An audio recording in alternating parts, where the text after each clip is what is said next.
Election 2024 సగం elections complete అయ్యాయి. ఆధిక్యం ఎవరి వైపు, కలవరం ఎవరిలో తెలుసుకుందాం. దేశ సార్వత్రిక ఎన్నికల సమరంలో గెలిచేదెవరు, కేంద్రంలో అధికారం చేపట్టేదెవరు? ఇప్పటికే 3 విడతల్లో సగానికి పైగా లోక్సభ స్థానాల్లో ఎన్నికలు పూర్తయ్యాయి. మొదటి 3 విడతల్లో ఎవరిది ఆధిపత్యం అనే దానిపై తీవ్ర చర్చ జరుగుతోంది. మొదటి 3 విడతల్లో పోలింగ్ తక్కువ నమోదైంది. బీజేపీకి ఈ 3 విడతల్లో ఎదురుదెబ్బ తగిలిందని ఇండియా కూటమి ఆరోపిస్తుంటే, ఎన్డీఏ బలం గతం కంటే పెరిగింది. ఇండియా కూటమికి గతంలో వచ్చిన సీట్లు రావంటూ బీజేపీ చెబుతుంది. ఓటింగ్ పర్సంటేజ్ తగ్గడం అనేది ప్రతిపక్షానికే మైనస్. ఎందుకంటే ప్రభుత్వంపై వ్యతిరేకత ఉంటే ఓటింగ్ పర్సంటేజ్ పెరిగేది, కానీ ఇప్పుడు తగ్గింది. ఈ క్రమంలో మొదటి 3 విడతల్లో ఎవరిది ఆధిపత్యం అనే విషయంలో భిన్నమైన అభిప్రాయాలను రాజకీయ విశ్లేషకులు వ్యక్తం చేస్తున్నారు. వాస్తవానికి ఇండియా కూటమి అధికారంలోకి రావాలంటే ఈ 3 విడతల్లో జరిగిన ఎన్నికల్లో ఎక్కువ స్థానాలు గెలుచుకోగలిగితేనే కేంద్రంలో అధికారంలోకి వచ్చే అవకాశం ఉంటుందని, రానున్న 4 విడతల ఎన్నికల్లో ఒక్క తెలంగాణ మినహా మిగతా చోట్ల ఇండియా కూటమికి ఎక్కువ మొత్తంలో సీట్లు గెలిచే అవకాశం లేనట్లు తెలుస్తుంది. ఇండియాకు ప్లస్ ఇవే.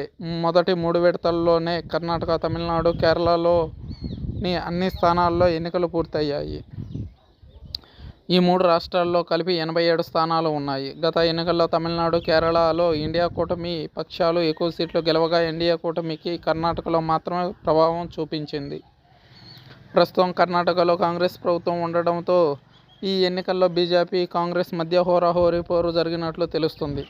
కర్ణాటక, తమిళనాడు, కేరళలోని మొత్తం స్థానాలతో పాటు మహారాష్ట్రలో 48 స్థానాలకు గాను 24 స్థానాలకు 3 విడతల్లో ఎన్నికలు పూర్తయ్యాయి.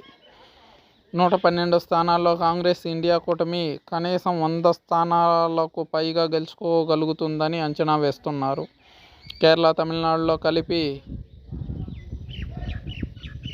59 స్థానాల్లో క్లీన్ స్వీప్ చేసే అవకాశం ఉందని హస్తం పార్టీ అంచనా వేస్తుంది. 3 విడతల్లో కలిపి దాదాపు 150 సీట్లు సాధిస్తామని కాంగ్రెస్ నేతలు చెబుతున్నారు. అదే జరిగితే ఇండియా కూటమి మరో 4 విడతల్లో జరగనున్న 260 స్థానాల్లో 100 నుంచి 120 స్థానాలు గెలుచుకుంటే అధికారంలోకి రావచ్చని అంచనా వేస్తున్నారు. ఎన్డీఏ ధీమా. మొదటి 3 విడతల్లో జరిగిన ఎన్నికల్లో కర్ణాటక, కేరళ, తమిళనాడులో ఇండియా కూటమి ఎక్కువ సీట్లు గెలిచే అవకాశం ఉంది. అదే సమయంలో గుజరాత్, రాజస్థాన్, ఛత్తీస్గఢ్, మధ్యప్రదేశ్, అస్సాం, ఉత్తరాఖండ్, యూపీలో బీజేపీ బలంగా ఉంది. ఈ రాష్ట్రాల్లో 127 స్థానాలు ఉన్నాయి. వీటిలో 100కు పైగా గెలుస్తామని ఎన్డీఏ నేతలు ధీమా వ్యక్తం చేస్తున్నారు.